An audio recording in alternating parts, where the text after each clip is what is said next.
চন্দ্রগুপ্ত মৌর্য একটি রাস্তা থেকে একটা বাচ্চাকে তুলে নিয়েছিল, দাসীর ছেলে। তাকে কোথায় বসিয়েছিল? রাজ সিংহাসনে, মগধের রাজ সিংহাসনে। জ্যোতিষী কি এটা বুঝতে হবে, পরামর্শদাতা, অ্যাডভাইজার।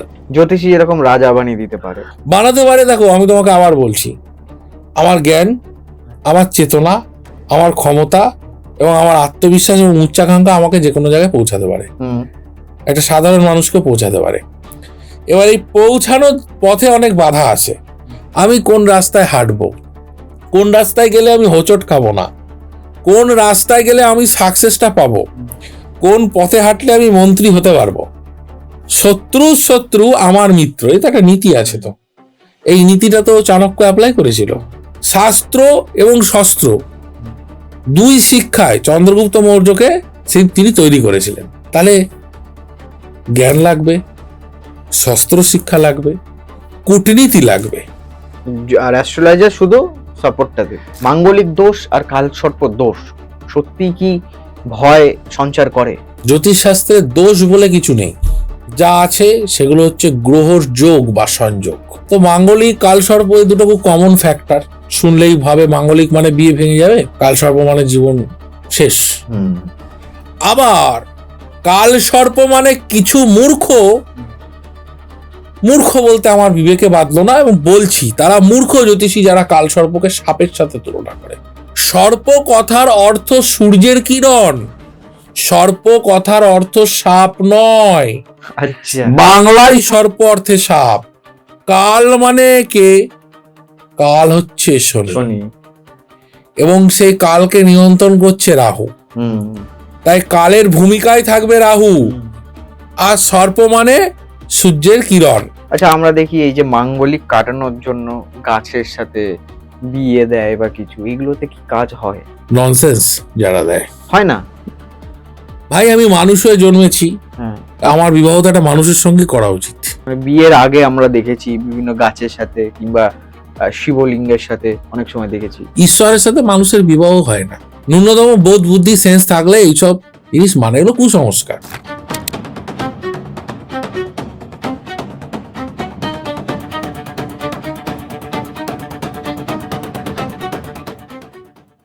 গোসাই ঠাকুরের আড্ডায় আপনাদের আরো একবার স্বাগত। আপনারা জানেন গোসাই ঠাকুর প্রত্যেক সপ্তাহে নতুন নতুন অতিথির সাথে নতুন নতুন বিষয় নিয়ে আসে আপনাদের সামনে। আজকে আমরা পেয়েছি আবার অ্যাস্ট্রোলজার অভিমন্যু সূর্যদাকে। দাদা, প্লিজ ওয়েলকাম গোসাই ঠাকুরের আড্ডায় ওয়ান্স এগেন। ধন্যবাদ। আগের এপিসোডে আমরা একটা প্রশ্ন নিয়ে আলোচনা করেছিলাম, সেটা হচ্ছে যে আগেকার দিনে বিবাহ দিনের বেলায় হতো, এখন রাত্রিবেলা হয়। সেইখানে সেই ভিডিওতে কমেন্ট এসছে, অনেকেই প্রশ্ন করেছেন যে দিনের বেলাতেই যদি বিবাহ হতো তাহলে পঞ্জিকাতে কেন রাত্রের সময় লেখা থাকে? মানে শুভক্ষণগুলো রাতে বিয়ের জন্য। কি বলবে তুমি? শুভক্ষণ পৈতে বলো, গৃহপ্রবেশ বলো, যে কোনো ধরনের হোম যজ্ঞাদি সর্বক্ষেত্রে দিনে শুভ, রাত্রে শুভ নয়। যারা বলছে তারা পঞ্জিকা ভালো করে দেখেন। আমরা সময় এবং পরিস্থিতির কারণে আমরা রাতে শুভক্ষণ বার করতে বাধ্য হয়েছি। এই শুভক্ষণ নির্ণয় করতে গেলে কিছু জিনিস জানতে হয়।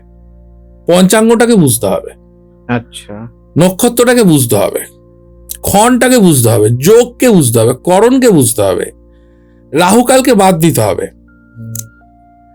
অভিজিৎ নক্ষত্র হচ্ছে সব থেকে ভালো নক্ষত্র। অভিজিৎ নক্ষত্র কোনটা এটাকে বুঝতে হবে। কোন রাশিতে অবস্থান তার, রাশিচক্রের 28টা নক্ষত্র হয়ে যায় অভিজিৎকে ধরলে, তার নক্ষত্র একদম মাঝে অবস্থান, সেটাকে বুঝতে হবে। শুধু তাই না, এই যে ধরো 24টা ঘন্টা, এই 24টা ঘন্টার প্রতি ঘন্টায় একটি করে গ্রহের ঘোরা চলে। প্রতি ঘন্টায় ধরো আজকে 5:30টায় সূর্যোদয় হয়েছে, 5:30 থেকে 6:30 রবি ঘোরা চলবে, 6:30 থেকে 7:30 শুক্রের ঘোরা। বুঝতে পেরেছ? আচ্ছা, তারপরে চলবে কি বুধের ঘোরা, তারপরে চলবে চন্দ্রের ঘোরা, শনির ঘোরা, বৃহস্পতির ঘোরা, মঙ্গলের ঘোরা। এক একটা ঘন্টা এক একটা গ্রহের আন্ডারে।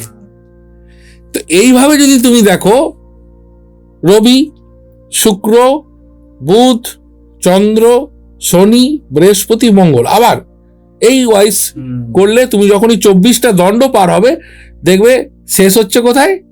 শেষ হচ্ছে গিয়ে তোমার মঙ্গলে, তারপরে চলে আসছে কে এই শেষ হচ্ছে গিয়ে তোমার হচ্ছে গিয়ে বুধে, তারপরে চলে আসছে চন্দ্রে। আবার 24টা দণ্ডের ঘোড়া যখন তুমি করবে, শেষ হবে কোথায়? শেষ হবে গিয়ে হচ্ছে তোমার বৃহস্পতিতে, আর এ হবে পরেরটা 3টা শুরু হবে মঙ্গলের। এইভাবে যাবে। হ্যাঁ, এবং এই এক একটা ঘন্টাতে এক একটা গ্রহের আন্ডারে চলে, এটা এক একটা গ্রহের আন্ডারে। আচ্ছা, রবির ঘোড়ায় তার একটা শুভ গুরুত্ব আছে। যেই সময় চলছে, এই সময় শুভ কাল হবে, তবে বিবাহ হবে। সেই সময় চন্দ্রের অবস্থান কোন নক্ষত্রে, ছেড়ে দিলাম, আরো ডিটেলে বলি। আমি এখানে বেহালায় বসে আছি, এই অংশে এই এলাকার অক্ষাংশ দ্রাঘিমাংশ আছে। ধরো এই যে আমার ঘড়িটা যদি দেখি, তাহলে ডিসপ্লেতে দেখবো মোটামুটি এই 4:20 মতো বাজে এখন, তাই তো? তাহলে এই 4:20টা কোথাকার টাইম? এলাহাবাদের টাইম, এটা ইন্ডিয়ান স্ট্যান্ডার্ড টাইম। তাহলে বেহালায় তো সূর্যোদয় যে সময় হয়েছিল সেই সময় তো এলাহাবাদে হয়নি, আলাদা, এত ডিফারেন্স আছে, প্রায় 21 মিনিটের ওপর ডিফারেন্স। তাহলে এই অঞ্চলের যে লগ্ন, তার ডিগ্রি, তার নক্ষত্র ফারাক হয়ে যেতে পারে। এই মুহূর্ত নির্ণয়ের জন্য স্থানটাও খুব জরুরি।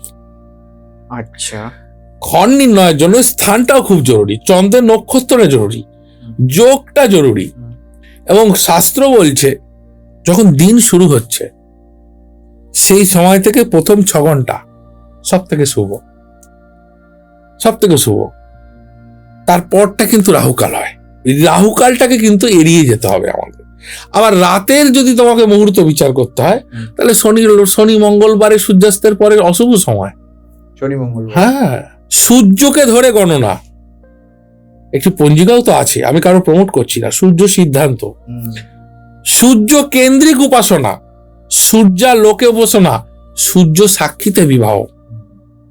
সবকিছুকে সূর্যকে ধরে, সূর্যোদয়কে ধরে, সূর্যাস্তকে ধরে। যারা জানে না তাদের জানা উচিত। আমরা পরিস্থিতির প্রয়োজনে রাতের শুভক্ষণ বার করছি।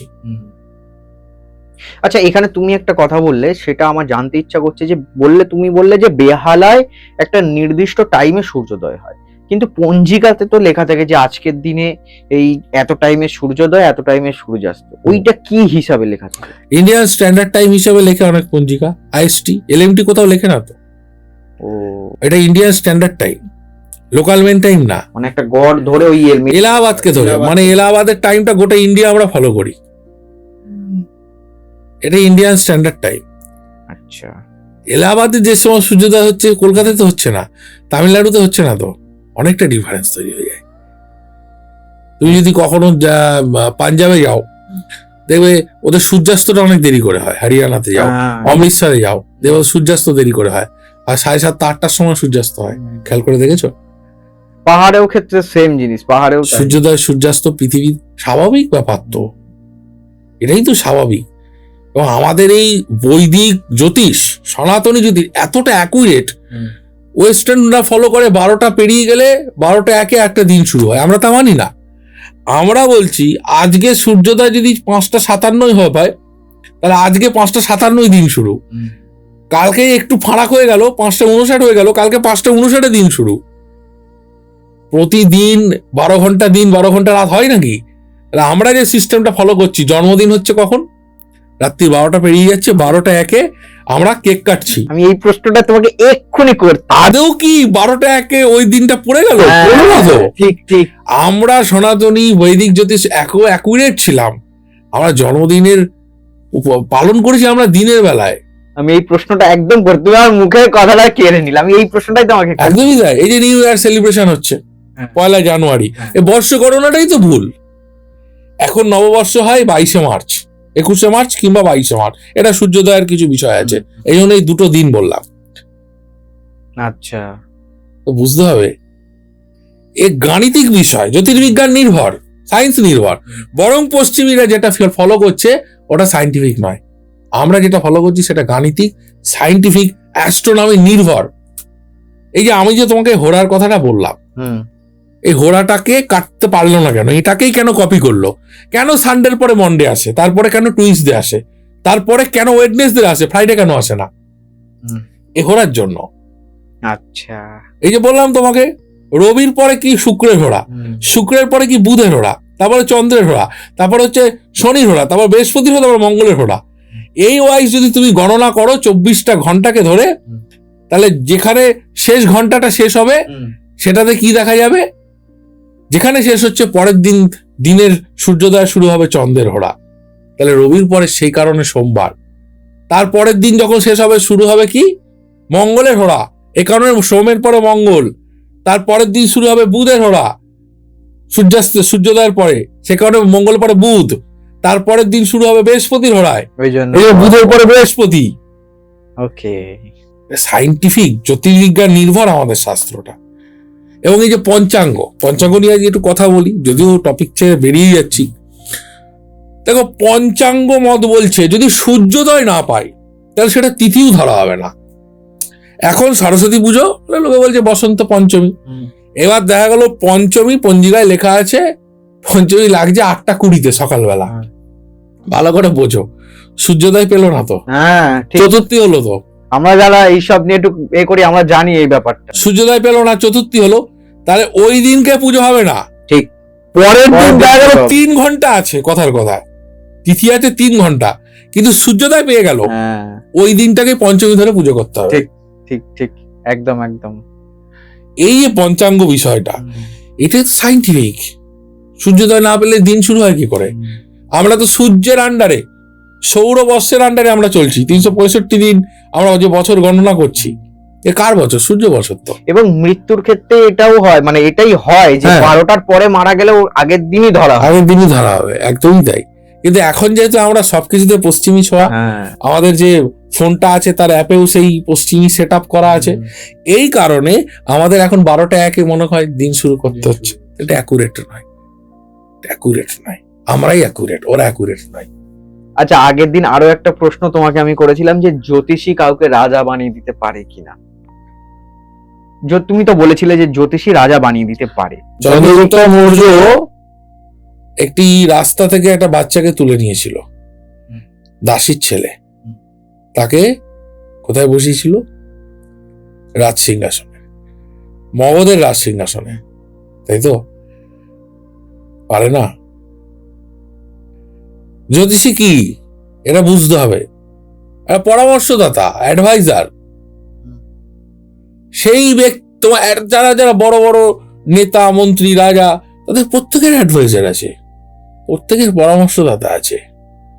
মানুষ আমার কথাটাকে কিভাবে নেবে এটা আমার ভেবে লাভ নেই, এটা ট্রু। জ্যোতিষী এরকম রাজা বানিয়ে দিতে পারে, বানাতে পারে। দেখো, আমি তোমাকে আবার বলছি, আমার জ্ঞান, আমার চেতনা, আমার ক্ষমতা এবং আমার আত্মবিশ্বাস এবং উচ্চাকাঙ্ক্ষা আমাকে যে কোনো জায়গায় পৌঁছাতে পারে, একটা সাধারণ মানুষকে পৌঁছাতে পারে। এবার এই পৌঁছানোর পথে অনেক বাধা আছে। আমি কোন রাস্তায় হাঁটবো, কোন রাস্তায় গেলে আমি হোঁচট খাবো না, কোন রাস্তায় গেলে আমি সাকসেসটা পাবো, কোন পথে হাঁটলে আমি মন্ত্রী হতে পারবো।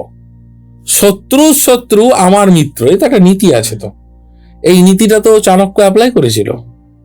ভোগবিলাসী রাজা ছিল ধনানন্দ পদ্ম, তার তো বিনাশ করিয়েছিল। শত্রু আমার মিত্র, ঠিক। শাস্ত্র এবং শস্ত্র দুই শিক্ষায় চন্দ্রগুপ্ত মৌর্যকে তিনি তৈরি করেছিলেন। তাহলে জ্ঞান লাগবে, শস্ত্র শিক্ষা লাগবে, কূটনীতি লাগবে, আর অ্যাস্ট্রোলজার শুধু সাপোর্টটা দেবে।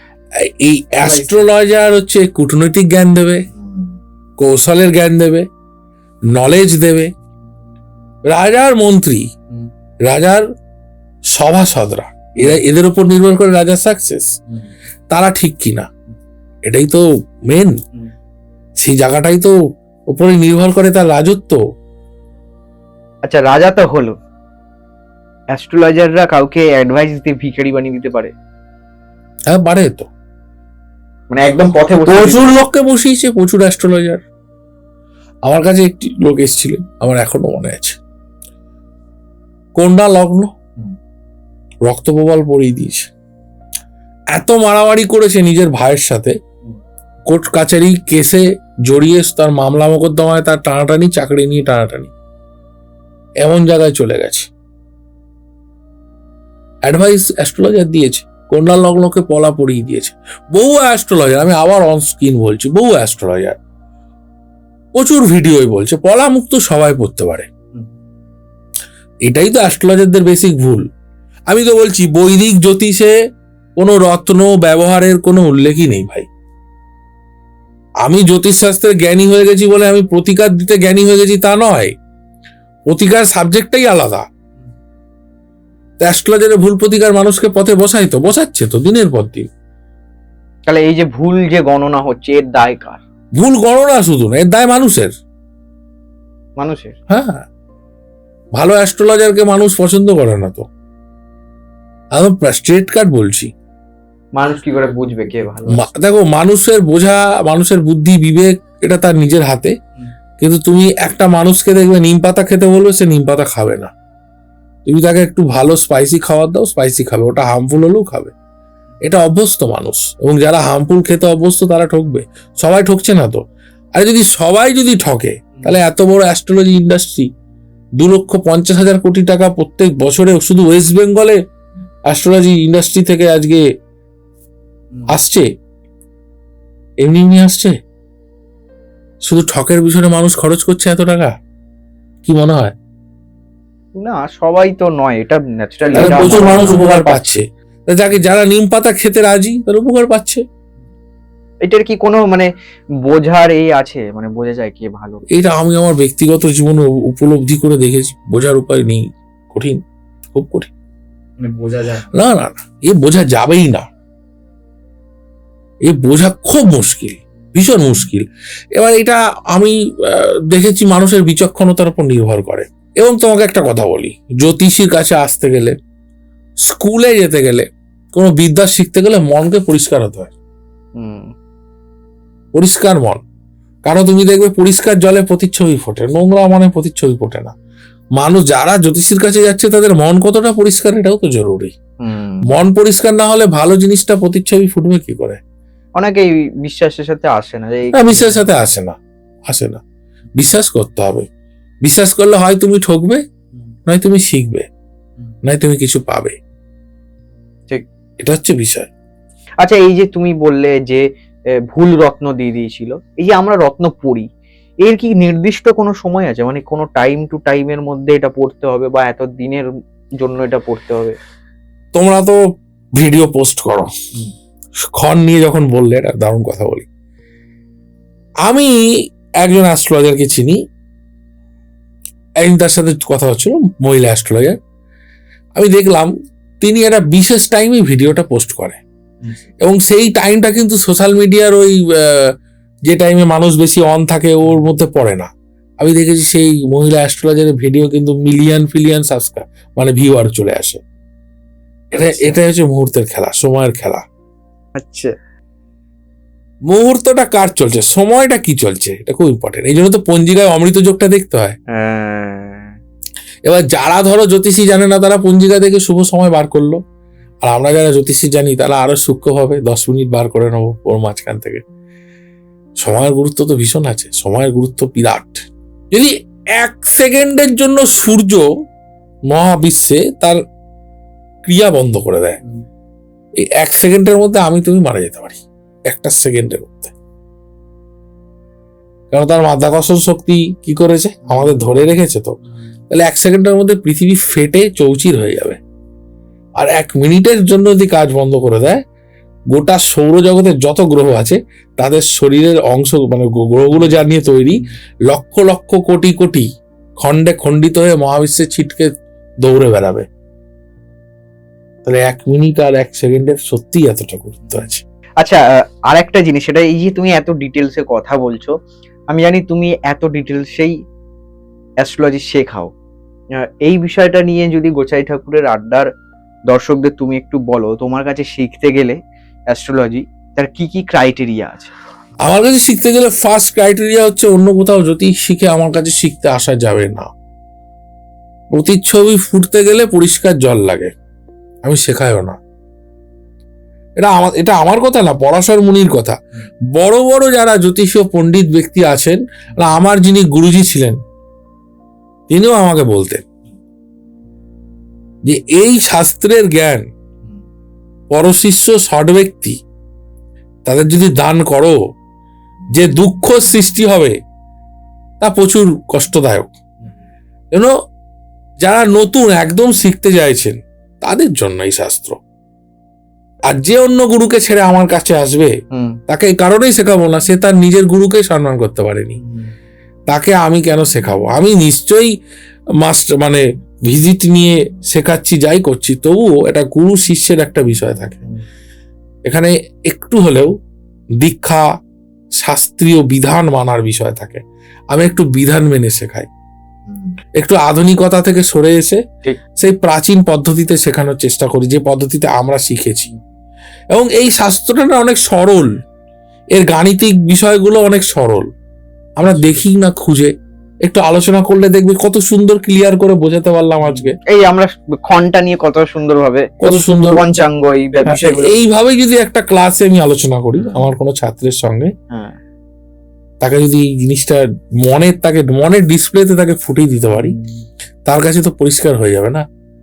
তো সরল ভাবে শেখাতে হবে।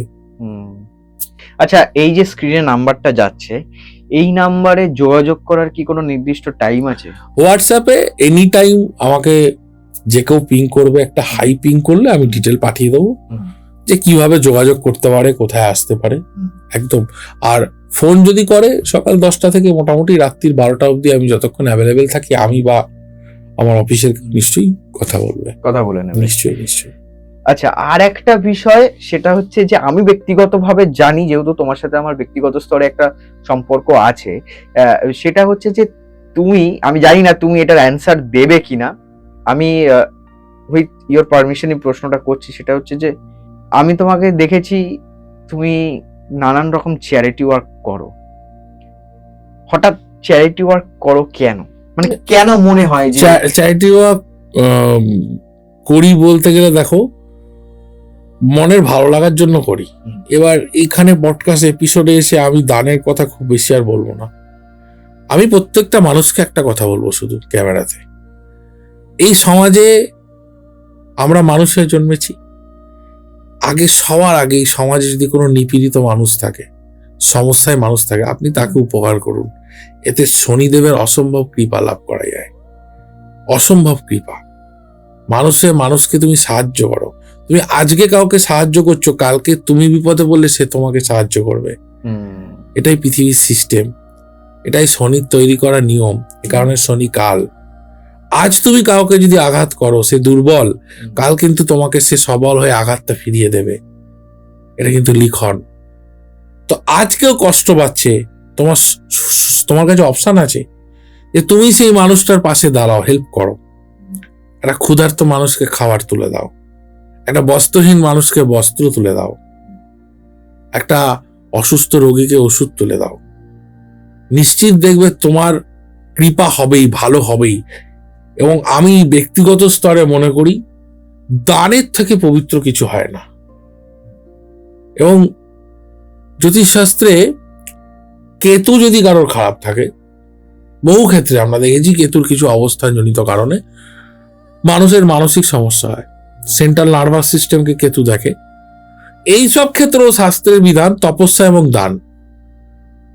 আচ্ছা, মিরাক্কেল দেখেছি। ধরো আমার কাছে একটি বাচ্চা মেয়ে এসেছিল, তার 11-12 বছর বয়স, স্পেশাল চাইল্ড। সে আচ্ছা, কথা বলতে পারেন না এখনো, মানে শেখেনি, কিন্তু কত একটু অ্যাবনর্মাল বিষয় আছে। সে তার মতো হাসে, আওয়াজ করে মুখ থেকে, বিভিন্ন রকম ডাক্তার দেখানো হয়েছে, বিভিন্ন জ্যোতিষী তার মতো করে প্রতিকারও দিয়েছে।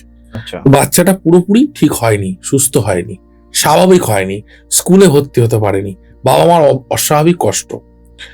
তো ওই বাচ্চাটার চার্ট এবং তার যেটুকু হাত পেয়েছিলাম আমি বিচার করেছিলাম, এবং ওর বাবা মাকে বলেছিলাম আপনার মেয়ের হাত দিয়ে দান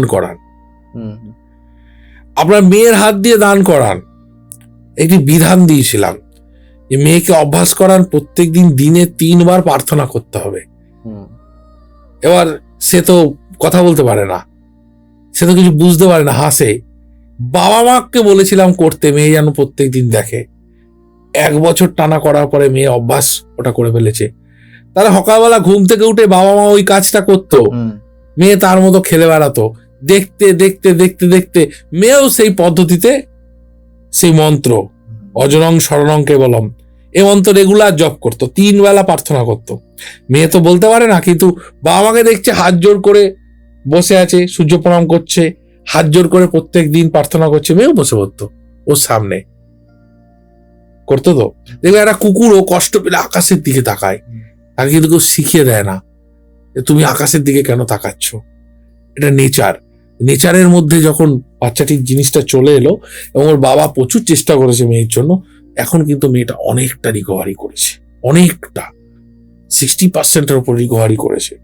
এবার তুমি বলতে পারো মেডিকেল সায়েন্সের ক্রেডিট, হ্যাঁ ক্রেডিট, আমি অস্বীকার করছি, কিন্তু দান আর তপস্যার মাধ্যমেই সুস্থ হয়।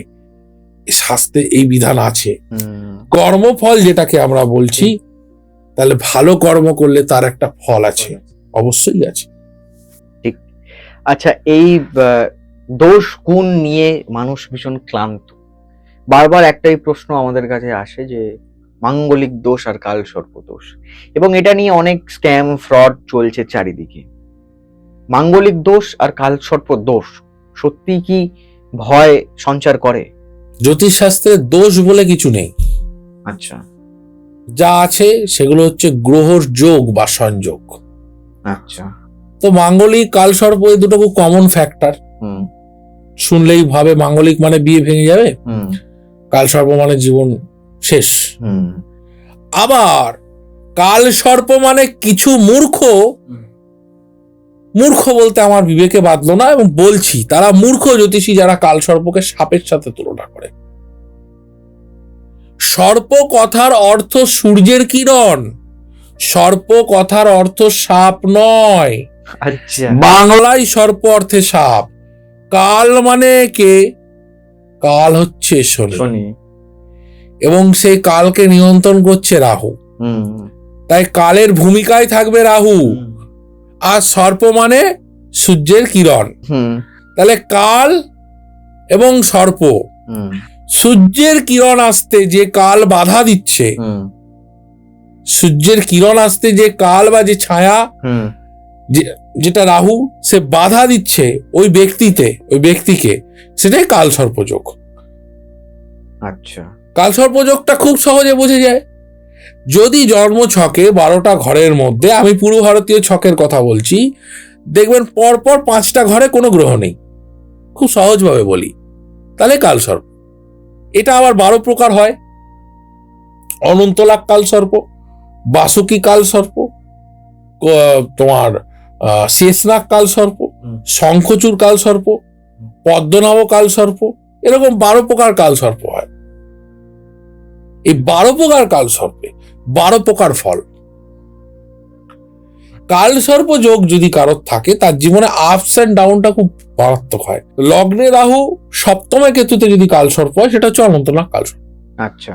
এই অনন্তনাগ কালসর্পে কি হয়? স্যাটিসফ্যাকশনের অভাব হয়, জীবনে স্যাটিসফ্যাকশন পাবে না। জীবনে উত্থান আর পতন, দেখবে 1.5 বছর খুব ভালো যাবে, 1.5 বছর আবার খারাপ, আবার 1.5 বছর একটু ভালো, আবার 1.5 বছর খারাপ। 1.5 বছরে অফিসে উন্নতি হচ্ছে, হঠাৎ করে চাকরি চলে যাবে, এটা হবে। এবং এরা পছন্দসই পার্টনার পায় না। লগ্নে রাহু, সপ্তমে কেতুতে যদি কালসর্প হয়। আবার দ্বিতীয় রাহু, অষ্টমে কেতুর যে কালসর্প, তার ফলটা আবার আলাদা। তার ফলটা কি হয়? কর্ম করবে, সাফল্যের জায়গায় আটকে যাবে।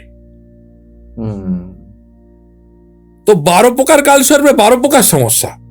এবার এছাড়াও কোনো একটি গ্রহের জন্য কালসর্প ভঙ্গ হতে পারে। আচ্ছা। এবার দেখা গেল এই যে বললাম পরপর 5টা ঘরে গ্রহ নেই, কোনো একটি গ্রহ বেরিয়ে গেছে, দেখা গেল শুক্র বেরিয়ে গেছে, তাহলে ওটাকে বলা হবে শুক্র ভঙ্গ কালসর্প। একটা গ্রহ বেরিয়ে গেছে, শনি বেরিয়ে গেছে, শনি ভঙ্গ কালসর্প। শুক্র ভঙ্গ কালসর্পে কিন্তু ম্যারিড লাইফে সমস্যা করে, শনি ভঙ্গ কালসর্পে কর্মজীবনে সমস্যা করে। রবি ভঙ্গ কালসর্প হলে কি হয়? সাফল্য, উচ্চ পদ লাভ, প্রমোশন, এগুলো আটকে যায়। এই হচ্ছে কালসর্প। তো বিভিন্ন গ্রহের যোগ, তার পজিটিভ অ্যাসপেক্টস, নেগেটিভ অ্যাসপেক্টস আমাদের আছে। তো কালসর্প ভয়ের কিছু না, আবার কোনো কিছুই ইজিও বিষয় নয়। এবার আসছি মাঙ্গলিকে। মাঙ্গলিক কি? লগ্ন দ্বিতীয়, চতুর্থ, সপ্তম, অষ্টম, দ্বাদশে মঙ্গল থাকলে মাঙ্গলিক। মাঙ্গলিক ভঙ্গ হচ্ছে বহু ক্ষেত্রে। বৃহস্পতি, বলবান বৃহস্পতির দৃষ্টি পড়ে, বলবান বৃহস্পতি যোগ তৈরি করে, তবে মাঙ্গলিকটা ভঙ্গ হয়ে যায়। আচ্ছা, অনেকে বলে রাহু বৃহস্পতি শনির যোগেও মাঙ্গলিক নাকি ভঙ্গ হয়। আচ্ছা, আমি ব্যক্তিগত স্তরে এর সাথে একমত নই। ঠিক আছে, কেন? আমি মনে করি না রাহু মঙ্গলের সংস্পর্শে মাঙ্গলিক ভঙ্গ হয় বলে মনে করি না। মঙ্গল অ্যাগ্রেশনের কারক গ্রহ, সাহসের কারক গ্রহ, ক্রোধের কারক গ্রহ। রাহু যুক্ত হয়ে গেলে সেগুলো সব বেড়ে যাবে, ভঙ্গ কি করে হয়? যত মাঙ্গলিক জাতক জাতিকা তাদের রাগ, ক্রোধ, জেদ অস্বাভাবিক বেশি, অ্যাম্বিশন বেশি। আর পৃথিবীতে যত সাকসেস ব্যক্তি তার 99% হচ্ছে মাঙ্গলিক, কারণ এনার্জিটা বেশি। Mangal high energetic planet, Rahu high energetic planet. একটা মত বলছে ঠিকই যে রাহুর সংযোগ মঙ্গলের সাথে হলে, শনির সংযোগ হলে কালসর্প ভঙ্গ হয়, মঙ্গলিক ভঙ্গ হয়। এটা ঠিক নয়, এটা আমার ব্যক্তিগত মতামত। আমি মনে করি কেবলমাত্র গুরু অর্থাৎ দেবগুরুর সংযোগ ছাড়া মাঙ্গলিক ভঙ্গ হয় না। দেবগুরু মানে বৃহস্পতি? বৃহস্পতি। আচ্ছা, বৃহস্পতি একত্রে বলবান অবস্থায় থাকলে তবেই ভঙ্গ হবে। এবার দেখা গেলো বৃহস্পতি নিচস্থ আছে, বৃহস্পতি নিচস্থ আছে। কোথায় নিচস্থ হলো? বৃহস্পতি মকরে। আচ্ছা, মঙ্গল ওখানে বসে আছে, তো মঙ্গল তুঙ্গস্থ ওখানে, বৃহস্পতি ওখানে নিচস্থ। মঙ্গলের জন্য বৃহস্পতি বলবান হলো কিছুটা, বৃহস্পতি বলবান হলো মঙ্গলের জন্য, নিচটা ভঙ্গ হলো, তবুও ওখানে মাঙ্গলিক ভঙ্গ হলো না, অ্যাগ্রেশনটা থেকেই গেল। আচ্ছা, আমরা দেখি এই যে মাঙ্গলিক কাটানোর জন্য গাছের সাথে বিয়ে দেয় বা কিছু, এগুলোতে কি কাজ হয়? ননসেন্স যারা দেয়, মার্জনা করবেন, কাউকে দুঃখ দেওয়ার জন্য বলিনি, এ তো ননসেন্স। হয় না ভাই, আমি মানুষ হয়ে জন্মেছি, আমার বিবাহটা একটা মানুষের সঙ্গে করা উচিত। মানে বিয়ের আগে আমরা দেখেছি বিভিন্ন গাছের সাথে কিংবা শিবলিঙ্গের সাথে অনেক সময় দেখেছি। বললাম তো ননসেন্স। ঈশ্বরের সাথে মানুষের বিবাহ হয় না। লিঙ্গ কি? শিবলিঙ্গ কি? প্রতীক। লিঙ্গ মানে প্রতীক। এই যারা করছে ননসেন্স, এগুলো তারা ননসেন্স। ন্যূনতম বোধ বুদ্ধি সেন্স থাকলে এইসব জিনিস মানে, এগুলো কুসংস্কার, আর কিচ্ছু না, আর কিচ্ছু না। আচ্ছা, কারোর ধরো আমি বলতে চাইছি যে সিংহ রাশি এবং গণ হচ্ছে রাক্ষস গণ, তাহলে সেই মানুষটার চারিত্রিক বৈশিষ্ট্য কি কিছু অ্যাগ্রেসিভনেস? সিংহ রাশিতে না 3টে নক্ষত্র আছে, সেটা হচ্ছে মূলা, পূর্বসারা, এই পূর্ব ফাল্গুনী এবং উত্তর ফাল্গুনী, 10, 11 এবং 12। আচ্ছা, তাহলে 10, 11, 12 সিংহ রাশিতে কি কি গণ পড়ছে আগে দেখতে হবে। রাক্ষসগণ পড়ছে, নরগণ পড়ছে,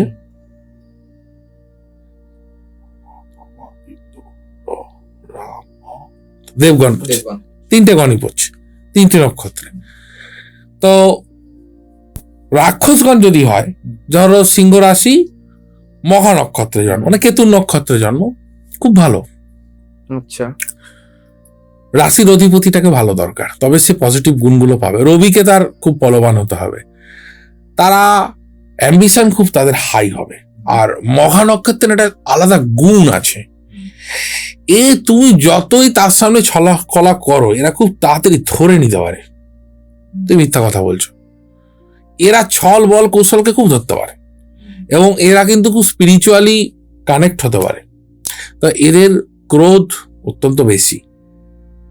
বহু সময় এরা ক্রোধকে প্রকাশও করে না, ভিতরে রেখে দেয়, মানে সেই আগ্নেয়গিরির আগুনের মতো জ্বলতে থাকে এদের ক্রোধ, একটা টাইমে গিয়ে ফাটে। মহা নক্ষত্রের সিংহ রাশিতে যা জন্মেছে খুব শুভ। অনেকে বলে দাদা আমার রাক্ষসগণ কি খারাপ? একদম না, একদম না, এটা জাস্ট নাম করতে হয় তাই। কিন্তু অনেকে বলে যে দেবগণ নাকি সব থেকে ভালো, রাক্ষসগণরা প্রচুর খায়।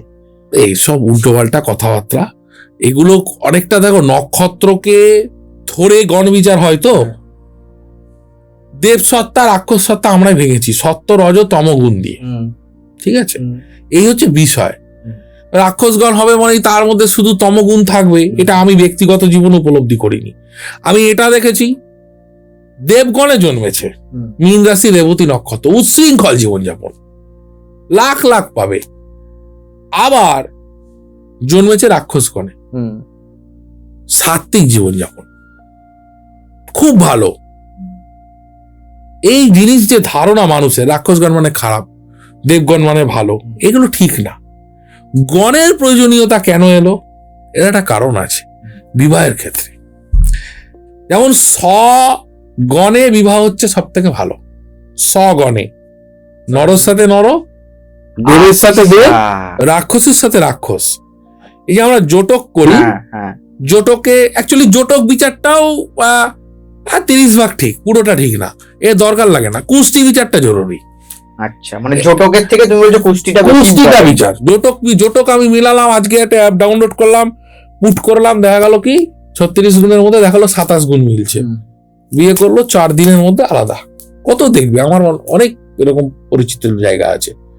তো আমি যেটা করি, যেটা আমার গুরুদের থেকে আমি শিখেছি, এটা কুষ্টি বিচার। আচ্ছা, কুষ্টিটা বিচার করতে হবে। ধরো আমি তোমার সাথে জটক করেছি, একটি মেয়ের সাথে, ধরো আমার ক্লায়েন্টের জটক করলাম, মিলে গেল 32 গুণ, তো রাত জটক, বিরাট বিষয়। এইবার দেখলাম যে মেয়েটির সাথে যে ছেলেটির বিয়ে হচ্ছে, সেই ছেলেটির ট্রানজিস্ট, তার দশা সবকিছু অ্যান্টি আছে। আপকামিং ধরো তার একটা নিচস্থ রাহুর একটা মহাদশা শুরু হচ্ছে, 18 বছর, লগ্নপতি নিচস্থ, আর তার লগ্নে তার রাহুই বসে আছে। তাহলে তার ওই সময় জীবনটা কি হবে? যে মেয়েটিকে আমি বলছি ছেলেটির সঙ্গে তোমার 32 গুণ মিলেছে, বিয়ে করো, ও তো বিয়ে করে হাজবেন্ডের কাছে যাওয়া মাত্রই হাজবেন্ডের মানে আগামী যে 18টা বছর দুর্দশায় কেটে যাবে, তো বিয়ে সুখই পাবে না। ঠিক কথা, তাই না? দশাটাকে যেমন দেখতে হয়, ট্রানজিট দেখতে হয়। আচ্ছা, কবে বাড়ি হবে, কবে গাড়ি হবে, সেগুলো কিন্তু শুধু দশা না, ট্রানজিস্টে ফলটা বেশি হয়। তুমি তোমার জীবন দিয়ে, ভিউয়ারদেরকেও বলছি, তারা তাদের জীবন দিয়ে মেলাবে। প্রতি বছরে 3টে করে মাস আছে, খুব খারাপ যাবে। আর প্রতি বছরে তোমাদের 3টে করে মাস আছে, খুব ভালো যাবে। আমি একটা সূত্র দিয়ে যাই, কেউ 9 তারিখে জন্মেছে, 27 তারিখে জন্মেছে, 18 তারিখে জন্মেছে, তার এপ্রিল মাস, মে মাস, ডিসেম্বর মাস খারাপ যাবেই। কি কি খারাপ হতে পারে? ব্রেকআপ হতে পারে, প্রিয়জন ছেড়ে চলে যেতে পারে, আর্থিক লোকসান হতে পারে, দুর্ঘটনা হতে পারে, মান সম্মান হানি হতে পারে। এই মাসগুলোতেই হবে। সেরকমই আবার ভালোও যায়। তখন জোটক যখন করব, আমাকে সেটাও মেলাতে হবে যে এর সাথে এর বিবাহের পরে এই জাতিকা যার বাড়িতে যাচ্ছে, ছেলেটির বাড়িতে, তার ট্রানজিস্ট এবং দশা অনুযায়ী, বিশেষ করে ট্রানজিস্ট, যানবাহন লাভ হবে কি সামনে বছর বিয়ের পরে, নতুন গৃহ লাভ হবে কিনা দেখবো না আমি ট্রানজিস্টে। শনি কোথায় ট্রানজিস্ট করছে এখন, শনি গোচরে কোথায় আছে? শনি তো স্লো প্ল্যানেট। তাহলে বিবাহিত জীবন অন্তত প্রথম 10 বছরে শনি 4টে রাশিকে ভোগ করবে। সেই 4টি রাশি লগ্ন আর রাশি সাপেক্ষে কি, তার অনুযায়ী তো জাতকের আপস অ্যান্ড ডাউন হবে, দেখতে হবে না? শুধু জটক দেখবো, আমি দেখবো না যে সপ্তমপতি কোথায় বসে আছে। ধরো একটি ছেলের বিবাহ দেখছি, তার শুধু জটক মেলালাম, মেয়েটি সপ্তমপতিকে দেখবো না? এটা হতে পারে। যেমন সপ্তমপতি যদি 10-এ থাকে, একাদশে থাকে, 9-এ থাকে, বিয়ের পরে উন্নতি হবেই। আমার কাছে ছেলে এসেছিল, দাদা কবে ডেভেলপ হয়, বিয়ে করো। চাকরি করি না, ছোটখাটো একটা চাকরি করে বিয়ে করো, দেখবে তুমি যেটা চাইছো, তোমার ক্যারিয়ারে ডেভেলপমেন্ট। কেন?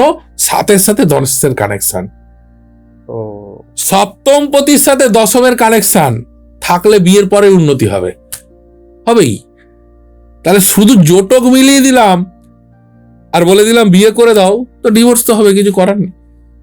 আচ্ছা, একটা প্রশ্ন আসবে এখানে, আমি বুঝতেই পারছি, সেটা হচ্ছে এই যে 9, 18, 27 তুমি যে বললে খারাপটা, ভালোটা একটু বলো, কোন মাসটা ভালো যাবে? দেখো, সবটা আমি ক্যামেরার সামনে বলবো না,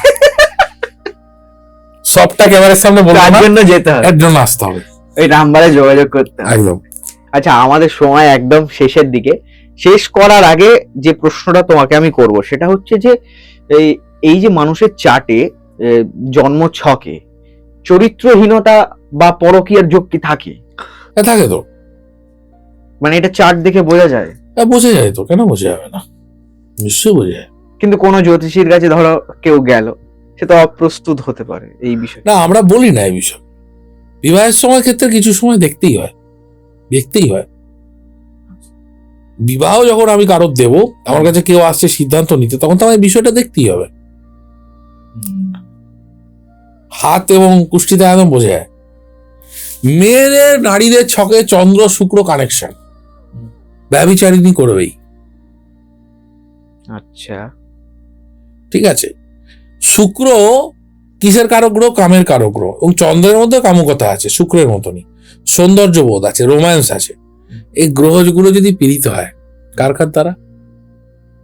যদি রাহু দ্বারা পীড়িত হয়। দুটো কামুক গ্রহ শুক্র চন্দ্র একত্রে বসে গেল, শুক্র চন্দ্র সমসপ্তমে বসে আছে, কামুকতা আসবে।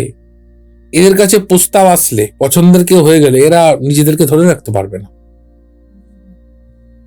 আমার যদি কোনো ক্লায়েন্ট আসে, সে একটা বিয়ের মতো ডিসিশন নিতে যাচ্ছে, আমি তো সেখানে অবস্ট্রাকশন করবই।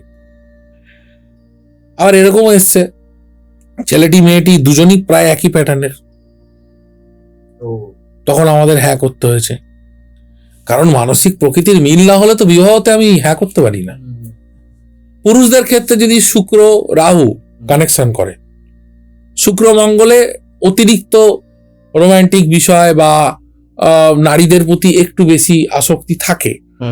চরিত্রহীনতা যে সবসময় হয় তা না। শুক্র মঙ্গলে একটু নারী আসক্তি থাকে, পরস্ত্রী আসক্তি একটু থাকে। শুক্র রাহু যদি যোগ হয়, তাহলে সে অন্যের স্ত্রীর সাথে, অন্যের গার্লফ্রেন্ডের সাথে সম্পর্ক করতে বেশি চাইবেই। শুক্র রাহু মঙ্গল কুষ্টিতে এক ঘরে বসে রয়েছে, খুব খারাপ। শনি বুধ শুক্র বসে আছে, খুব চরিত্রহীন। এবার তুমি বলতে পারো এই কুষ্টিতে এই যোগে আছে, তাহলে কেন এরম না? আরে ভাই, সে স্বীকারই করবে না, তোমার কাছে বোঝা যাবে না, বুঝতেই পারবে না। একমাত্র সাত্বিক গ্রহ হচ্ছে বৃহস্পতি। ও যদি দেখে ওই শুক্রকে, রাহুর ওপর ও যদি দৃষ্টি পড়ে, তাহলে রাহু সংশোধিত হয়, তখন এই তমগুণগুলো কমে। নালে শুক্রচন্দ্র, শুক্র রাহু, শনি শুক্র বুধের কানেকশন, বুধ রাহুর কানেকশন, চন্দ্র রাহু যোগ, আর একটা যোগ তো বলে, চন্দ্র রাহু যোগ, রবি রাহু যোগ, আত্মার গ্রহণ লেগে গেল। রবিতে রাহু, রবির সংযোগে রাহু, আত্মায় গ্রহণ লাগলো। তাহলে আত্মায় গ্রহণ লাগলে তামসিকতাকে ছুল কে? রবি তো আত্মার কারক গ্রহ, তাকে তমগুণ যুক্ত রাহু ছুলো, তাহলে পুরো তামসিকতা চলে এলো। সে মদ্যপান করবে, তার মধ্যে নারী আসক্তি আসবে, এগুলো সব আসবে। এবার এই প্রত্যেকটি যোগকে খণ্ডন করতে পারে একটি গ্রহ। যদি দেখা যায় বৃহস্পতির দৃষ্টি আছে, অনেক সময় দেখা গেল এই গুণটা কমে গেল, কিন্তু থাকবে অবশ্যই। এই চন্দ্র রাহু যোগ আছে। এই যোগে কি হলো? চন্দ্র মানে মন, মনে গ্রহণ লাগছে। তাহলে মনে যখন গ্রহণ লাগছে, গ্রহণটা কে লাগাচ্ছে? রাহু লাগাচ্ছে। রাহু হচ্ছে অতিরিক্ত কাম প্রবৃত্তি, মিথ্যাচার, ছলনা, প্রতারণা, পার্টনারকে ঠকানো, পরকীয়া। তাহলে এই যোগগুলো থেকেই তো এগুলো ঢুকবেই। হাজার হাজার লোকের কুষ্টিতে আছে, তারা এখন আমাকে গালাগালি দিচ্ছে ভিডিওটা দেখতে দেখতে। কিছু করার নেই, এটা রিয়েলিটি। হয় গালাগালি দিচ্ছে, আর যারা একদম অরিজিনাল ব্যক্তি, তারা মনে মনে দেখে মনে করো হ্যাঁ, আমার সম্পর্কে কি করে ঠিক বললো। আমি না, প্রতিটা জ্যোতিষী জানে, এগুলো একদম কমন, একদম বেসিক। এর নক্ষত্র দেখার দরকার নেই, অ্যাসেন্ডেন্ট দেখার দরকার নেই, ভাব কুণ্ডলীটা দেখতে হয় শুধু। দেখা গেল লগ্ন কুণ্ডলীতে চন্দ্র রাহু আছে, ভাবে হয়তো দেখা গেল চন্দ্রটা বেরিয়ে গেছে, তাহলে কিন্তু ওই যোগটা হলো না। ভাব কুণ্ডলীটা দেখতে হয়। ভাব কুণ্ডলী, লগ্ন কুণ্ডলীতে যদি গ্রহ দুটো একসাথে থাকে, ভাব কুণ্ডলী আর লগ্ন কুণ্ডলীতে গ্রহ বেরিয়েছে, এটা হয়তো 60 ভাগ 65 ভাগ কুষ্টিতে বেরোয় না। কিছু কিছু কুষ্টিতে ভাবে কোনো কোনো গ্রহ চলে যায় অন্য ঘরে, ঠিক আছে। লগ্ন কুণ্ডলীতে এই যোগগুলো থাকলেই এই ফলগুলো পেতেই হবে। আমি একাধিক জায়গায় দেখেছি, ধরো শুক্র রাহু যোগ এসছে কুণ্ডলীতে চার্টে, আবার তাকে শনি বসে দেখছে। আমি জিজ্ঞেস করেছিলাম, আপনি কি কোনো খারাপ পেশা থেকে উঠে এসছেন? আমি বার ডান্সার ছিলাম। আগে একদিন এক ভদ্রলোক আমাকে হাতের একটা ছবি পাঠালেন। এই অংশটা পুরো রাহুর ক্ষেত্রটা পুরো জাল বিশিষ্ট, আঙুলটা গদার মতো, ঠিক আছে। শিরোরেখাটা প্রচন্ড পরিমাণে বারবার ভাঙা, লাল হাত, এবং হাতের এই ওপরের অংশটা, আমরা বলি হাতের দুপিঠে ছবি দিতে, শিরা বেরিয়ে আছে। আমি বললাম, আপনি কারোর দ্বারা ব্যবহার হয়েছেন? বললো হ্যাঁ। আপনি কোনো অপরাধমূলক কাজের সঙ্গে যুক্ত হয়ে গেছিলেন? বললো হ্যাঁ। আপনার হাত দিয়ে কিন্তু খুন হয়ে যেতে পারে। ভদ্রলোকের উত্তর, আমি জেল খেটে এসেছি।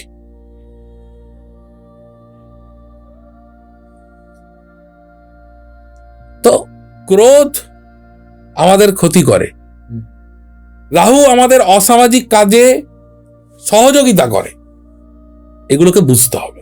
আচ্ছা, এই হাত নিয়ে যখন কথা হলো, হঠাৎ করে আমার একটা প্রশ্ন মাথায় এলো। শেষ করার আগে তোমাকে আরো একবার জিজ্ঞাসা করছি, সেটা হচ্ছে যে কারোর হাত দেখে কি বিচার করা যায় যে তার দাম্পত্য জীবন কেমন হবে? করা যাবে, কেন যাবে না। হাতের যে শুক্রের মাউন্ট আছে, শুক্রের মাউন্টের উপরে যদি কোনো তীর হয়, কালো তীর হয়, শুক্র মাউন্টটা নিচু হয়, 100% দাম্পত্য জীবন খারাপ হবে। কুষ্টি দেখতে হবে না, কিচ্ছু দেখতে হবে না, মানে শুধু হাত দেখি। হ্যাঁ, হাতের শুক্রের মাউন্টে তিল আর শুক্রের মাউন্টটা নিচু, মাংসল না, হতেই হবে খারাপ দাম্পত্য। যাদের যাদের আছে তাদের কারোর বিবাহিত জীবন ভালো না, সুখই পাবে না। শুক্র তো বৈবাহিক সুখের কারক গ্রহ, পাবেই না। অনেক অনেক ধন্যবাদ দাদা, আমাদের গোসাই ঠাকুরের আড্ডায় আসার জন্য, এতটা সময় দেওয়ার জন্য। আমরা পরের এপিসোডে আবার একটা নতুন কোনো টপিক নিয়ে আলোচনা করব। আজকের মতন এই এপিসোড এখানেই শেষ করছি। আপনাদের যাদের দরকার অভিমন্যুদার সাথে যোগাযোগ করতে চাইছেন, আমাকে টেক্সট করতে পারেন পেজের নাম্বারে, বা স্ক্রিনে অভিমন্যুদার নাম্বার রইল এবং ডেসক্রিপশন বক্সে নাম্বার তো দেয়াই আছে, আপনারা যোগাযোগ করতে পারেন। আজকের মতন এই এপিসোড এখানেই শেষ করছি। দেখা হবে আগামী সপ্তাহে নতুন কোনো অতিথির সাথে, নতুন কোনো বিষয় নিয়ে। ততক্ষণ দেখতে থাকুন গোসাই ঠাকুরের আড্ডা। নমস্কার। নমস্কার।